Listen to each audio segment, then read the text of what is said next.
Սասունցի Դավիթը 1 րոպեում։ 9-րդ դար։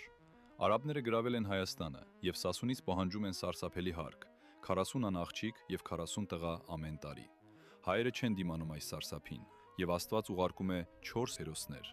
Առաջինը երկորյակ եղբայրներ Սանասար եւ Բաղդասար, հետո նրանց որդին Մեծ Մհերը, ով կռվում էր արաբների դեմ մինչև վերջին շունչը, եւ ահա երրորդը՝ Դավիթը։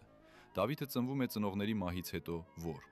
Մեծանում է մորեղբոր տանը, բայց ունի գերբնական ուժ՝ կաթնաղբյուրի հրաշալի կաթից։ Նրա ձին Ջալալին, որ թռչում էր երկնքում ինչպես թռչուն, եւ Թուրը, կեցակին, որ մեկ հարվածով կտրում էր լեռները։ Միայնակ, առանց բանակի, Դավիթը գնում է թշնամու դեմ։ Մարտում նա սպանում է արաբ Մսրամելիքին, ամենահզոր թուրքին, եւ ազատագրում Սասունը այդ սարսափելի հարկից ու լծից հավերժ։